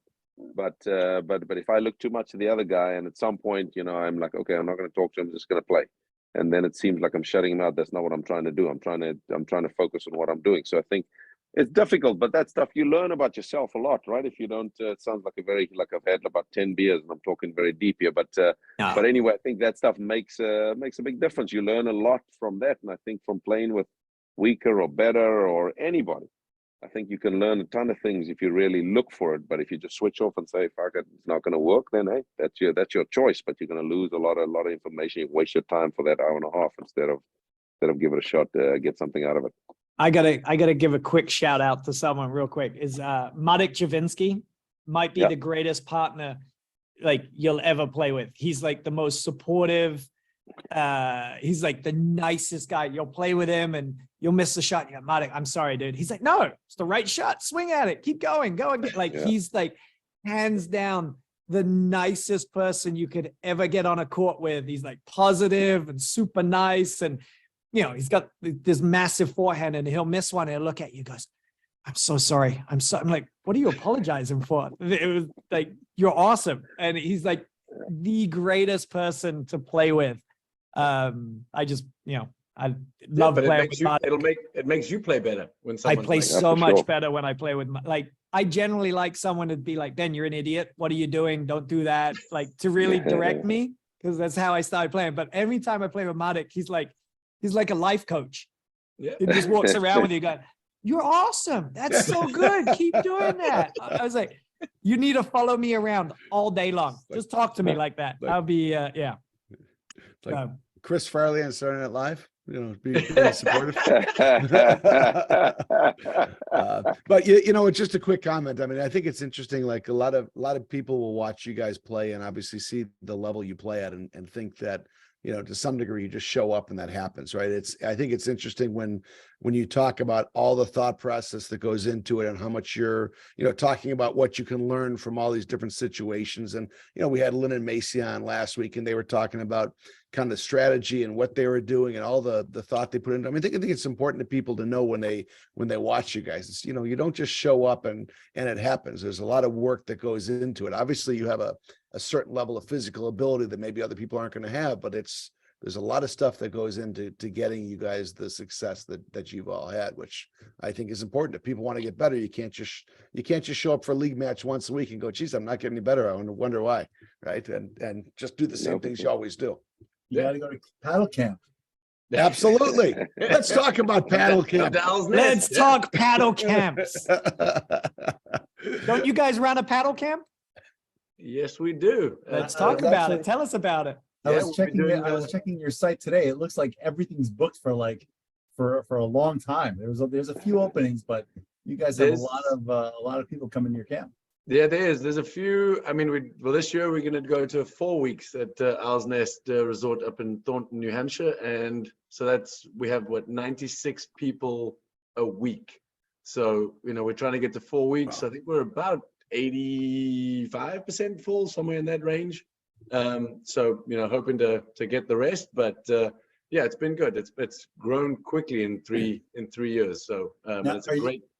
Are you guys thinking about doing any camps not at Owl's Nest? And because Owl's Nest is very far for guys in New Jersey, especially obviously in Chicago. Are you thinking about doing anything? If you were a business guy, Ara, which you probably are, what would you do? I'm sorry, what was that? If you were a business guy, Ara, what would you do? I would have some camps in New Jersey. I would have some camps in Chicago. I would Okay, have some camps in let's take it. Atlanta. Let's take it one step further. If you're a business guy, you are married and you had a full-time job, what would you do? There it is. I'd get divorced and play paddle. Yes, that's more expensive than all the paddle camps is going to take us. That's right. Well, I think we would like to. If I lost my job tomorrow, I'd probably travel and do camps. But I think it's not physically possible for us to do that. And I think years ago when we did it, I obviously did it for a while before Stephen started. I said we'll do together because then we can get 4 weeks or more weeks in. Because if he does well at paddle, which I was confident he was going to do. It'll be easier for us to have 4 weeks because we have national champs at both or whatever, and it makes it makes it easier for us to grow it. But while we got full-time jobs, we just can't be everywhere, even if we want to be. And when we play tournaments and stuff, I think we could do it, but physically it's challenging, and we're not, if I was 20 or 30, I probably would have done all those things. But at this point, it doesn't make sense for us to do it. Although the money sounds great, but it's just not worth the other stuff you give up. That's actually a good point. I think Anna and Floor do that right now, right? Like whenever they go to these Grand Prix or these other events, they try to go out like a day early, and they try to do at least one like a 1-day camp or something, just to give people that experience to kind of get a lesson from them. Quick plug, as someone who's been to Owl's Nest with Johan and Stephen, I would say that if you have an opportunity to go, it's time well spent, money well spent, beautiful area, fun camp. If you're a paddle junkie, which you're probably not going to paddle camp if you're not a paddle junkie, because it's hard to be an adult and say you're going to camp and tell your friends with a straight face. So this is a good chance to hang out with the guys and gals and ask questions kind of like we are now and just talk paddle. I mean, just have a fun time with guys. So I would absolutely recommend if you can do it. It's good stuff to do. And I did see, maybe it was a misprint, maybe it's supposed to say paddle, but is there a pickleball camp in the future? In process. Yeah. Okay. Good. All right. So a pickleball camp is coming. Aren't there dates and everything coming? I thought I saw dates for it already. No, we're doing pickleball. We're doing pickleball camps in Nantucket because we Okay. know the people there from years ago. So we're doing that, and then we're probably going to do in Owl's Nest as well. But this year we're going to probably play a little bit more pickleball, hopefully in the summer if we're healthy, and then we get a little bit more credibility. It'll be a little bit easier. But I've played quite a bit, so I should be. Do you bring in any of those kind of top, like the pickleball version of you guys? Do you bring in like a Ben Johns or a Tyson McGuffin or any of that stuff? So we're thinking of doing it for the Owl's Nest one. I spoke to Riley Newman because I know him from coming over here. So we're thinking of if he's willing to do it, obviously. But ideally we don't, we want to run our own camps because but we're not. We got to play another year or so, or maybe 2, who knows, to get a little bit. But in this area, most people know us, so it makes it a little bit easier because we obviously have done fairly well here. So that helps us. But that's probably not enough to fill out pickleball camps. We're just getting our feet wet. I do find it weird, right? That there's certain people in paddle try and kind of badmouth pickleball and say it's stupid and all of that. To me, it kind of feels like a midget trying to start a fight with a giant. Like we are a very small sport in comparison to pickleball. This is a fight we're not going to win. Okay, well, pickleball's stupid. There's like 9 million people playing pickleball currently, and we've got a couple of 100,000. I think this hate train that some people are running on pickleball is just silly. This is a fight. I think even the tennis people do that too. No, I mean, that's all, the tennis people do the same. I think they're just trying to, I don't know. Maybe it's because it's new. I don't know what it is, but but Padel's I was going to say, in fairness, nobody looks down at Padel, right? No, you might not everyone like loves it per se, but but nobody looks down at Padel. So there's something. I think it's just because it's non-existent at this point. It's coming. I don't think badly. I mean, it's going to be in America. Yeah. So far, I know it's huge numbers, but in America, it's not a threat yet. But I think, Ben, who's your favorite college football team? I don't. I know nothing about And pro football. Well, what sports do you watch? Soccer. What's your soccer? What's your soccer. league? Tottenham. Do you like Man U? No, I'm a Tottenham fan. Okay, that makes sense. So that's the same with paddle and pickleball. As soon as you like Get one, the fuck you out of pissed off here. for the other one. It's like a competition. It's competition. It's how it works. No. So I wait, thought you were saying, Tottenham- man. So Tottenham is the pickleball of Like it. Keep going. Keep Oh, going. now you He got was- fired up. He was saying it the Wow. other way Next around. level. He was Wow. saying Tottenham's Next the level. I paddle like in it. this. Yeah. That's not how I heard it, Ben. That Yeah. was quite a response you elicited there. That was fantastic. Way Yeah, to I piggyback don't- there. I just don't know why people are like bad mouthing pickleball. Like it's fun. I competition. enjoy think it's teaching it. competition. I think it's fun. competition. Yeah, it's like a threat too. I mean, it's not a threat. It's past that, but I think it's Yeah. always like that. You know, until you start doing it and you buy into it. And for us, I mean, maybe if I was on the other side and I was in the business world, I might have thought of that way more easily. But because I teach and it's something that'll help me, why would I? You know, it's not smart for me to think that way, if that makes sense. But I understand sure. other people doing it. Hey, playing pickleballs helped my paddle too. But Has it definitely really? helped. How so? Absolutely. How Yeah, so? That's definitely. interesting. Like the hand stuff and the little dinking stuff when you hold the paddle, I guess, and then all of a sudden you flip one at them and that, like those things and softly in front, like that stuff is way more comfortable because you do that all the time in pickleball. So it's definitely helped. That's Definitely. interesting. It's Interesting. funny. You see that more of a shot in the last couple of years, right? Guys Yeah. like Girani Barnes, like we'll use Girani as an example. Girani throws in a little pickleball stuff all the time when you play him. Yeah, I think it And- definitely. All the racket sports help each other, in my opinion. For sure. Interesting. You want to should we Yeah, let me jump switch a little bit of topic. What are your thoughts on PTI? What It's am I always a controversial topic. What's your t-shirt say? Aaron? Your PTI sucks, I see it. No. Talking to the guy who I'm guessing has the best PTI in the game. Well, are you, Well, what- are you Stephen wait, works at the club for the guy that created PTI, so he's proper screwed. He can't really speak the truth. Yeah, but are you talking about when you talk about PTI, are you talking about like the actual algorithm or are you talking about the concept? Both. It's an Both. open-ended question. Okay, well, I think the concept's fantastic. I know nothing about the algorithm. I'm dumb as bricks, so I couldn't help you anywhere near that. So, but my point is, I think it's a fantastic idea. I Yeah. don't know about the algorithm stuff, and I've told the mean this 1,000 times, but I love the idea, and I love the whole. Again, I don't know the ins and outs of it, but I love that there's this system. It's the same with tennis, the UTR, Universal Tennis Rating. I think it's great. I don't know the ins and outs of Yeah. that stuff, but I think the idea is fantastic.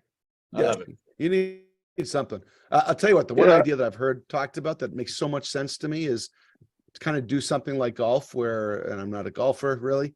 Anybody see me play golf would say I'm not a golfer, but you take your last 20 scores or something and count the 10 best of the last 20. I mean, do something like that with PTI to create the PTI. I think it, I mean, again, like the algorithm is going to get tweaked, I think, and get better and better, hopefully. But that to me seems like a good one to do. I think the same thing Stephen said. You know, I'm very supportive of PTI, and I probably know only my own PTI because that's someone told me the other night what my PTI was. So I don't actually know anybody's PTI. I don't look them up, and I run very few events. But the first event I ran ages ago, 2 or 3 years ago, when PTI Nationals or whatever started, we had an event, and that was in the beginning of PTI, and we had 16 teams. I think all but one match in the first round was not 3 sets. And I mean, you've heard that before, but the concept is great. I'm sure the algorithm is fine, but there's always in golf, there's people that bitch and moan about the handicap. Right. I've played golf and I put one score in, my handicap stays low and I suck for a while and it doesn't change. So it's the same thing. There's always going to be something wrong with it. Whether it's too fast, whether it's too slow, it's like ladies teams. It doesn't have to be ladies teams. It could be men's teams. It could be anything. There's always going to be complaining. But in the end, if you stop thinking about every freaking result, and if you won a match, go look at your PTI. If it's lost 1 point, who cares? It happens over. You got to think of 3 or 4 months. You don't look at your investments every goddamn day because it's not going to get you anywhere. It's going to stress you out. You invested for weeks, months, whatever. You're not weeks more than that, but you invested for long term to actually get. So I think that's the problem people have with it. And every time people speak to me about it, I'm like, just stop worrying about your freaking PTI. Just play. Go- If you play yeah. better, it's gonna get better. It's not Go, rocket go, science. go, but, go play and win. It'll take care of itself, right? That's why I'm not looking at my good. my Bitcoin investment. I bought at $82. I'm just rocking with it and buying Bitcoin. But I think it's a great thing. Out of interest, what is your PTI? Told me the other night -20 maybe. I don't think something like that. Jesus. It's gonna have to be It's probably I lost Monday in the league badly, so it's probably going to come down. It's not 5 points. But That's luckily right. I You wasn't. didn't run. You didn't run home and check it on Tuesday morning. No, I'm good. Yeah. Damn it. But What it's league are like you it's like in? social media. As soon as I check it, Yeah. Stephen tells me when people say bad things about me on social media, but he tells me after we play them because he Yeah. doesn't want me to get mad and do something Nice. stupid. And I'm like, you mother, you should have It told just me. fuels the fire for next time. I know what I'm doing. I know what That's I'm good. doing. I cool down too quick. I don't stay mad for that long. Steven, Johan, what's what your, league are you in? What I league are you remember playing? them. What league are you In the playing, Johan? Boston, the GBPTL or GB Like the Boston Platform Tennis League. G. Tennisscores.com or something like Yeah. that. This is but what our league matches are on. There you go. Hey, and as ahead. Mike Franco likes to say, it's tennis cores, not tennis scores. What? It's They're- awesome. Look at it. It's They're missing an tennis S. cores. They're They're missing missing- an S. missing an S. Well, that makes sense. Because they Yeah. don't want to put the S's. It makes sense. Two S's. Yeah, there you it's tennis cores. Yeah. You guys got Boston. Boston's coming up for nationals next year. Talk about that a little bit. That Johan, that's in your club, right? Yeah, that's I would have been retired if it wasn't for Boston National. So so I gotta play one more year. There No, you I'm go. just kidding. But no, I think it's gonna be awesome. I mean, the guys here love it. The guy running it is just a great guy. He's a great personality, but he's also organized. But they got a big committee and a lot of people doing it. So I think, I mean, everybody's very excited. It's in the beginning stages. It'll warm up after the summer, I would imagine. But obviously they've done a lot of work, and they did it a couple of years ago when COVID happened. So, I don't know what much else there is to talk about, but it's going to be awesome for Boston because the Boston guys are really psyched about it. The crowds are normally good, and it's never been here, and the people are going to hopefully come out in bunches, which is what we're hoping for. I still want the merch from the Boston 2021 Nationals. Amin was walking I got a around hat with the for you. sweatshirt. I got a hat for you. Oh, do you? I would love one of those. That's amazing. Is that like one of those deals where they, before the championship game of basketball or baseball or football, whatever, then they print two sets of, league champions, and they keep the one that actually wins, and the other ones they send to like sub-Saharan Africa or something, and give them to kids with no shirts or something. Yeah, You see them floating like around. The two guys we have running it are great guys, but they're very meticulous.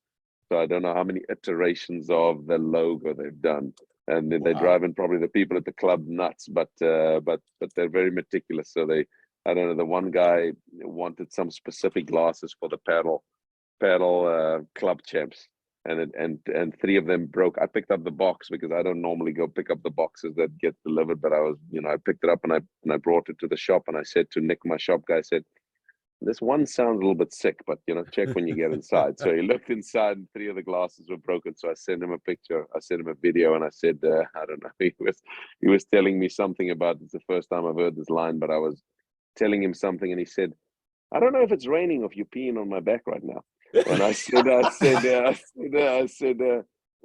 this company you use, the glasses broke, but you don't want to listen to us, and I'm kind of peeing on your back right now.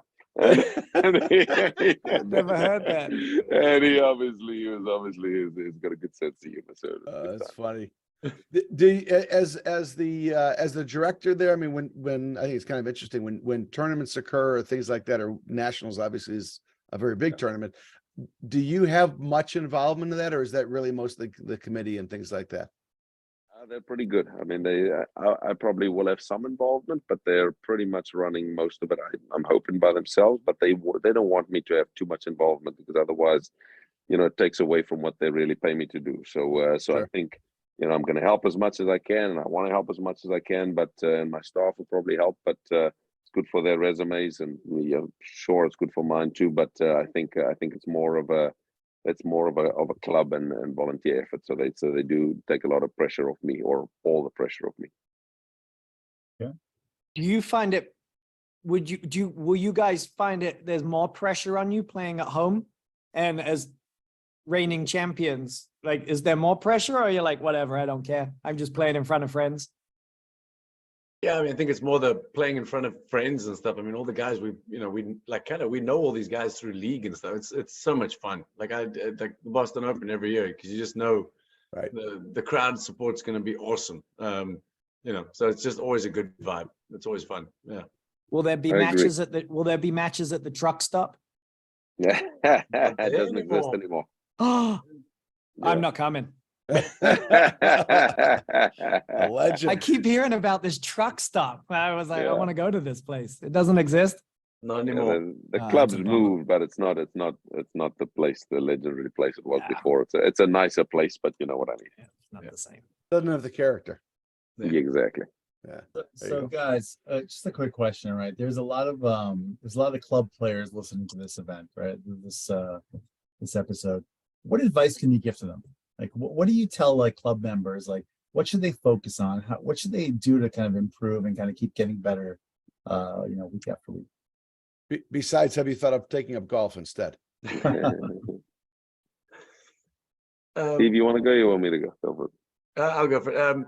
I mean, again, it depends on the level of the player, and then it's got to kind of start. They got to figure out what they're going to start adding to their game, right? So you can't just. A lot of times, guys get to a certain level, and it's maybe playing. They're playing good screens now, so they get everything back off the screens. But then eventually, I'm like, dude, all you're doing is you're just getting it off the screen. So the guys now you got to start looking. Can you be, once in a while, just push one offensively off the screen? So that's like your next little shot. So you have to keep working on little things wherever you are on your level. You got to figure out the next little thing that you can kind of add to your game to just give you a little more dimension, and then hopefully you improve. And then the other thing that Johan was the best at with me is patience. Believe it or not, yes, very patient with me. But you got to like support your partner. Sometimes I see people the way they interact. I'm like, that's not going to work. You can just see it's just not going to work, right? So you got to work well together. Figure out what that is. Yeah, I think I didn't even think of partnerships. I was thinking something else, but partnerships probably the most important thing if you think about it, because that's the hardest thing for club level people to deal with. It's easy to blame your partner, but if you start figuring out how to work with anybody, you're easy to play with. So we've beat that thing already, but I think that's a huge deal. I think the other two things I would say is you've got to find whichever level you are, a pace that you can play it, and if you slow things down to a certain extent, you can see things differently, and you're in somewhat control of how you slow it down because of the screens and all those things. So I think most people try to play the flashy shots and play too fast, and then they really have no decision making. I think if you play slower, you can make decisions, and you can actually start doing what Stephen says by doing one shot or making the same shot. Put it this way, making the same shot look like you can make two shots, but make it look like one, if that makes sense. I think to in all these slower games like squash, like paddle, like pickleball, where you can't just crush a ball for a winner, more like tennis, it's very disguise and deception is probably more important than power and these things. So, and in order to do that, you have to slow down. You're not going to do it if you speed up, because then everybody knows what's coming. And that's probably the hardest thing to learn, but you can learn it at any level, I think. But you've got to slow down to get there, and then partnerships, I think, is huge. Now, Stephen touched on this. Do you find that guys get to a certain level, and then when they go to practice, it's all about I've got to win, and they don't practice anything. They just go to like a pickup game, and they're like, I've got to beat Noah. Yeah. All right, I got to beat Ara. They don't work on anything. They just try and win that practice match. Yeah, definitely. And I think that's a problem, right? Because that stops the They don't growth get of better. the player. Yeah. 100%. And you see it a lot, because then guys, I'm like, like I told the guy today, actually, it's like next time, because they struggle with the guy's cross-court return is really big. I was like, well, that one guy stayed back once, and the other guy was like, what are you doing back here? Like, he was freaked out by the fact that he was standing next to him while he was serving. I'm like, dude, and then he's like, okay, he understood that his partner's figured out a way to change the look. And those are the kinds of things that I think you got to kind of watch and figure out, because if you can do those in practice, you can get better. But if you're just worried about the result at the end, it's not gonna be good. Amen. I think that is huge, and I think Stephen and we started playing, especially, it's interesting. We actually did that a couple times, and it doesn't mean we're special or we're perfect. We're doing everything right, but the first year or two, we played lots of tournaments. We probably lost a couple tournaments. I wouldn't say lost a couple tournaments. The guys beat us, but we tried different things because we didn't care so much about winning. And I think that makes us better. I mean, we're still trying to improve, right? I mean, we're not going to just keep improving. I'm getting older. He's still in good shape. But the point is, I think all those things, help you evolve and make you last longer than just playing the same way over and over. It's boring to, doing the same thing over and over. Was Montclair a good one for you then this year to get a loss early on and learn from it and then kind of run the table? Was Montclair more of a learning tournament than we need to win this? Definitely tried things. Go Yeah. for it, Steve. We definitely tried things. We're always trying to win too. That's not, we lost. The guys beat us. They were better than us, but we're always going to try and add certain things. And at times I think it's the right time to try it. Obviously, you get to nationals, nobody's trying things at that point. You've hopefully figured out what you're going to do. But definitely, and I still remember a couple of years ago we played, and a certain player's overheads to me on the ad side was just killing me, and I knew I was in shit. And the next time we played them in the tournament, the game plan was purposefully put me there every time. So then he hits it to me. Eventually, I'm gonna have to figure it out. Otherwise, I've got some issues. Yeah. But you got to get used to it and see it, and then get better. So that you got to get into it. So talking about trying new things, how come you guys never play mixed nationals or husband and wife nationals, Bear Cup? Like we don't see you guys in any of these events. All yours, Johan. That's why. Let's move on. That's why I don't like to play league matches. Got to run a lot. I'm old. Good answer. Good answer. I've played nationals before, but to tell you honestly, nationals, mixed nationals doesn't mean to me, and this maybe sounds very arrogant, but doesn't mean, I want to win nationals doubles. I don't want to win singles. That's why I never played singles, because I felt like it didn't mean anything, and I didn't have, I didn't want to run around more than I was running around. Mixed nationals didn't mean anything to me, but maybe then that doesn't mean it shouldn't mean anything to anybody, but I didn't really put a lot of weight on it. I did play when I was at Western. I played with a lady there, but I played with her because she was a lady at our club that was good, and I thought it'd be a good thing to do, to play with her and make her better, and it was fun for me at that point. But I think as soon as I got married and have kids, I'm like, I can only play so much, and I've got to be selective on what I play, and going to play with someone else, and it doesn't really mean anything to me, and I'm away from home, didn't really add up. But it's not about the running. It's not about woman or man thing. It's just that's probably the truth. I wouldn't go take a league guy and go travel to Chicago to go play a match with him now. When I retire and I never play matches, I'll go play team nationals and these things for sure, because I'd love it. But that'll be a weekend away because I'll be home all the time. Right. Please don't play team nationals until I'm done playing. I got a Boston guy on my team this weekend. I got Marshall Chapin's coming. Yeah, he's a good guy. He's my boy. Yeah, He's a good dude. Fun. Yeah. Should we get these guys out of here and do a few Yeah, rapid fire questions? I think so. Noah, why don't you kick it off, Noah? All right, Noah's favorite question, guys. Well, this will mean something to these guys. So just to give them full credit on this, the guys that I came out to Owl's Nest with, mainly Dave Williams, he was wearing a neck pillow on the flight out there. Yeah. Needless to say. I think we've seen that on Facebook. Yeah. Yes, needless to say. Yeah.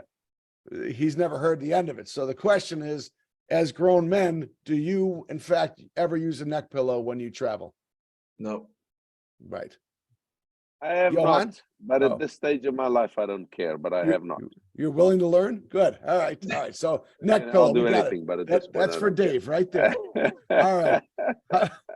How about favorite holiday destination? So I lost that one. No, what was that? Favorite holiday destination to go to?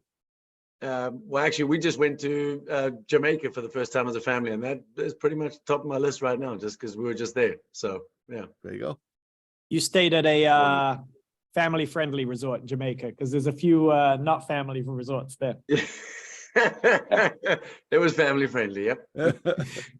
Yeah, I'll tell you, Not if been- you got if you guys have got 1 minute, I'll tell you a very quick story. I played a pro tournament back in 01. It was my first pro tournament, and it was in Jamaica. And we're a couple of days before the tournament, there's like 4 of us practicing, and there's a guy standing there watching us. We're all 21, 22. We finished practicing, and the guy comes to us. He goes, "That was awesome. We're so happy to have a pro tournament here. I own a hotel, like four hotels down the beach. You guys should come." And we're like, okay. He gives us these passes as hedonism. So all of us at like 21, 22, we're like, oh, hedonism. Let's go. Let's go see a bunch of naked chicks and we'll do all this. It's going to be amazing. So like 4 of us all walk down the beach. We go to hedonism. We walk in. Not the people that you want to see naked at hedonism. Uh-huh. Never is. Okay. As a 21, Yeah, that 22-year-old, that's that not sounds who you want to pretty- see. Yeah. But no, so Noah was Scarred there? for life. Yeah. Scarred- Yeah. Scarred for life. There is. I had my 2-piece on. Yes. Oh, that is Yeah. beautiful. You do not want to see some of these people. Never go to hedonism. It will scar you for life. Yeah. All right. All How about favorite band? Ooh. The wrong answer is the Grateful Dead. But Yeah, I don't know anything about music, so I'm gonna because I don't listen to. I listen, but I have no clue who's playing. But I sometimes listen to old school stuff. Dire Straits. My wife thinks I like Nice. it, and I kind of like it. Love So, Dire Straits. So I'd probably say that's it. I go Red Hot Chili Peppers. ooh, Yeah, good that's choices. I like Both it, of you. Good choices. Little Mark Knopfler. I like him. All right. How about favorite TV show? God, I don't watch any TV. From growing up, it's probably just Friends, just for the memories of like watching with my siblings and just so I'll probably just go Friends on that one. I mean, I have no idea. I can't remember. I didn't really have much TV as a kid. Maybe, Sounds like maybe Johan's a fun guy. He doesn't listen to I- music. I He grew- doesn't no watch music, no TV. That's right. I did what you did, Ben. I ran on the woods and hunted and did stuff like that. I didn't really watch TV. We had a generator when I grew up on the farm. We didn't even have electricity, so I didn't watch much TV during Come the day. on. And at nighttime, my dad watched news and sports, so that was it. My man, you got to come turkey hunting with me and Innes. I'm in. Let's do it. That'd be No fun. electricity, huh? There you go. All right. Favorite swear word. Oh boy. Come on. Come- Just good old fuck. I mean, yeah, always has Solid been. one. Yeah, it's Solid from- one. Fish fuck in Afrikaans. Ooh. Means What about Yarachot? it's pretty bad too. It's That was pretty bad. good, Aura, Pretty dude. bad. That was pretty good. That's pretty impressive. bad. I try to Yeah, learn my yeah. Afrikaans. You know, it's very good. It's not bad in America, but it's really bad in South Africa. Yeah. Most of those good words are not bad here, but they're bad in South Africa. How about favorite meal? You must eat. So that one you have a. You gotta on, eat. Johan. Yeah, Johan, you gotta have a favorite I meal. I eat any goddamn thing. Same thing. My wife cooks and I eat. I don't really complain. So- I like a good steak. I like a good steak. That's We mine are- too. That's We are mine too. ribeye, T-bone, strip. What do we got? T-bone is back in the day was what we did in South Africa. My dad would always order T-bone. I didn't know what it was, but I'd order the same thing. Yeah. T-bone's good. So wait, we grown up on the farm. What did you have? Did you have cows? Like, did you have steak from? Livestock farm. Yeah. So a treat for us was with my dad. We obviously had steaks, homemade, homegrown steaks. Yeah. So that was we always had lamb chops was a big thing, but that was like run of the mill for us, But we ate a lot of meat, but obviously we had a lot of healthy stuff too. We had a lot of vegetables in the garden and that kind of homegrown stuff. So a lot of anything you get off a farm, we pretty much used. My dad would always lunchtime say, "This is out of the garden. This is out of the garden," that kind of thing. So it was good times. Not too much trouble you can get in, or real trouble. A lot of stupid stuff, but not jail trouble. There you go. All right. Hey, our favorite question. Here we One go. player. Yeah, FYM. There it is. Who are we going? You can Ben say Ashford. Steven said me. Ben Ben Ashford. Ashford. That's a solid pick. Mike Marino lit me up in the league finals a few weeks back. Oh, really? Oh yeah, Marino lit me up. I felt it swing by my ear, and Was Have there you was ever there a little something going on before that, or was it just a no, it's Marino Marino. Stadium. it's Marino's thing. Like you hope that he doesn't bring one out until the second or the third set, because if he brings one out in the first game or two, he's gonna hit 700 more of them. So Yeah, Johan, I, just saying, a bunch of people that we've interviewed have mentioned you as. I your know. FYI. I don't care. I don't care. they're I masochists. think I'm gonna make this somewhat fun. Anybody that talks shit on me about me on Instagram, Nice. Oh, I like it. Nice. Yes. Nice. Throwing down the gauntlet. I'm gonna start my Yeah. research tonight. Don't worry. I think I've been. I'm just kidding. I think a bunch of years ago, I think we just won ages. This is like 2010 or 2009, whatever that was. I played with Jerry Albrecht, but Gambino is such a nice guy. Oh, So we he's played. great. I think we won in the next. The first tournament was at Drew Broderick and Nathan Lefevre. He had some tournament in Jersey and went to play some money tournament, and we got smoked. I think Gambino and Drew Broderick beat us 0-0, I think, and it was maybe 6-0 or 0-1, whatever. They whipped us properly. The first round, first match, of the new season after we won nationals, and we're playing on some backcourt, so hopefully not too many people saw, but 6-0, 5-1 or 5-0, whatever it was. Gambino FYM me, but it's like a league match. They're beating us so bad, and he hit me in the neck, and I thought, that was a good shot, but you fucking hit me at 6-0, 5-1. I'm gonna fuck you up for the next 5 years. And at some point in Chicago, I apologized to him because I hit him so much that I felt bad. But then, obviously, I was never mad at Gambino. He was too nice of a guy. It was just He's like, a I'm gonna sweetheart. fucking get you. But he was, after that, I spoke to him so much. He's such a nice guy. But I mean, we got along well. I never told him that, but it was kind of funny that I think of it.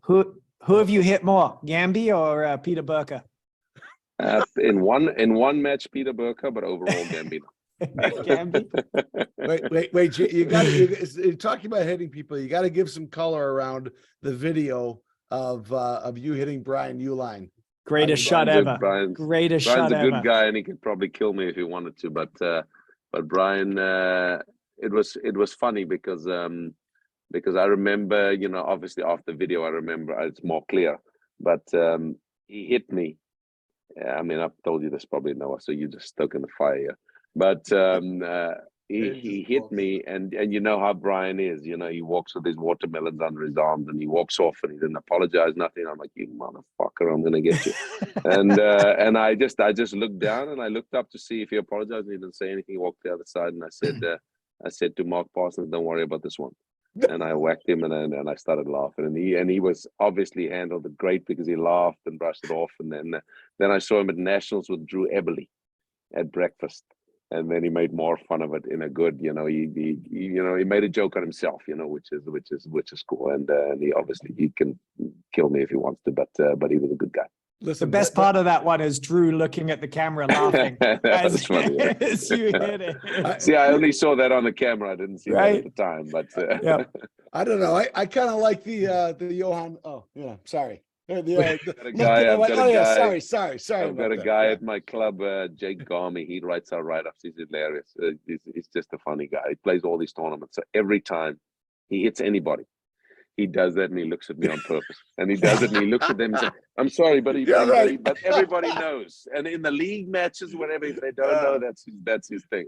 That's funny. That's the Johan move. Good stuff. All right, one last question. Let's have one good one and get him out of here. Can I ask one before you ask your last question? This is the one I always love to ask. Like, so what about rule changes? If you could change one rule in the APTA, what would it be? Steve, you go. I don't really know. I don't really know. I think the one that I always think of, you hit a lob that bounces in and goes out, I think you should win that point. But that's just whatever. That's a fan favorite. That's my favorite. think, That shouldn't be It done. doesn't. I don't know. That one doesn't. It just doesn't make sense to me. But whatever. I think the rule changes. Everybody wants to speed up the game, and I think all the rule changes are not speeding up the game. They're making the game slower. So I think the thing they should do is make the ball bounce less. Because if they make the ball bounce less or make the net lower, one of those two, it's going to change the game. But net lower will help, but ball bounce less or net lower is going to speed up the game, and it doesn't have to speed it up a lot, just a little bit, because at this point, I think some of it really, really gets very slow and hard to watch if you're not a real paddle fan. Here, We real can do quick- that for you if you want. I know Oh, I someone who know makes it's not balls. rocket science. So real quick, I'm not at the club level because I think it would slow the game down at the club Yeah. level. But at like the pro level, high level, do you think if you gave the players 2 serves, it would speed up the game? I don't think it's going to make a difference. Just with the idea, if you get someone like Martin Bostrom, right? Yeah. Martin on that deuce side is cracking a first It's serve going to right slow. at the It's nick. going to slow the game down because then you just block the game. You can crack it all he wants. You block it. It's pointless. But Yeah. that's what I mean. All the rule changes, like the lob, the ball coming back over the net. Those rule changes are insignificant. They can change it to whatever they want, so it's not a big deal. They can make the ball go over the net. It's not going to speed up the game. They can make the first serve. It might slow down the game, the first serve. I'm not saying it won't speed it up, but it's going to be so small that, in my opinion, it's an insignificant rule. But I think the ball change or the net lower can change a game quickly and in a bigger, more aggressive way. But that's my opinion. Good stuff. All right. Hey, you guys have been great sports being on for 2 hours late at night on a Thursday. man. So we appreciate it immensely. Ours comments. I see that. But hey, first of all, congratulations, amazing year. Great run through all the Grand Prix up through and including the Nationals.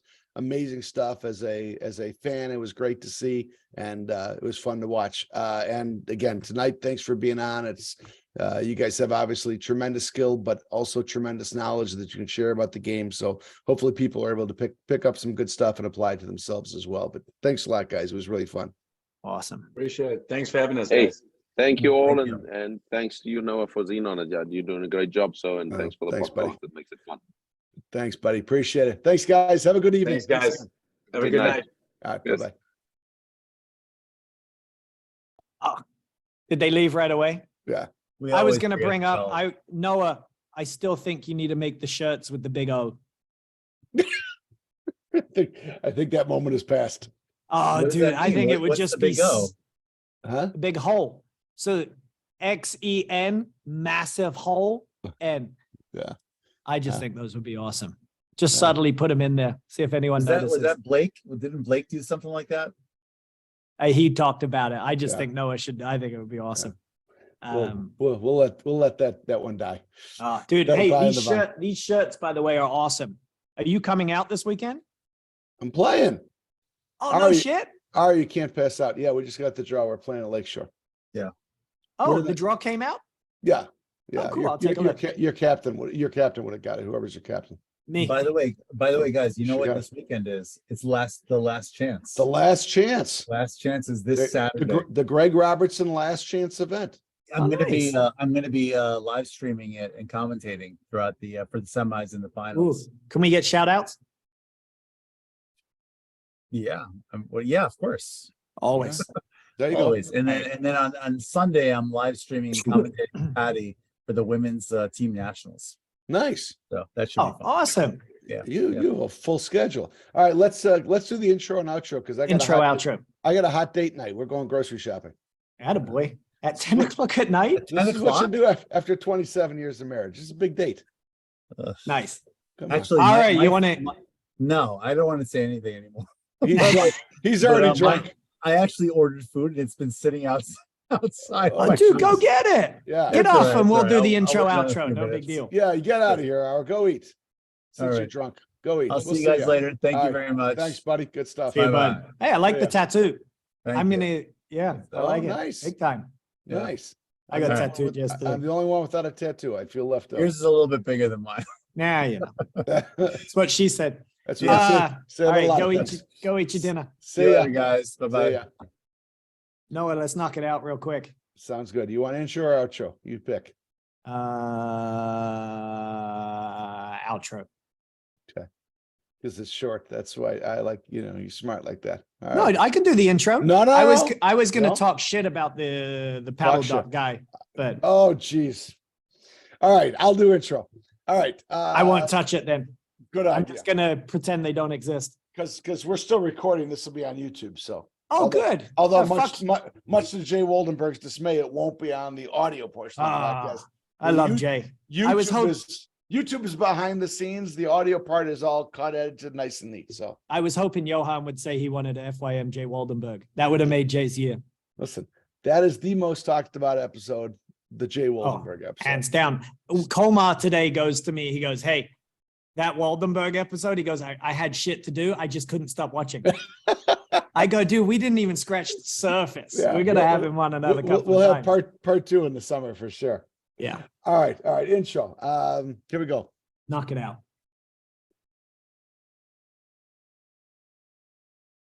Thank you so much for listening to Inside the Wires. I'm Ben. That was Noah and Ara. And we had Johan, the Lion, on, and Stephen Mitchell. Just good dudes.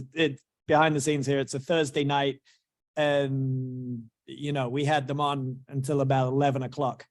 And they would have stayed for another hour or two. So truly just good dudes, great players, but even better humans. So again, if you're listening to my stupid voice, you are a real fan. We appreciate you listening. If you are around at Team Nationals this weekend, come say hi to me and Noah. We have an Inside the Wires Team Nationals team. So we'll see how that does, led by the future, Girani Nice. Barnes. Let's see how we do. But thank you for listening. We're out of here.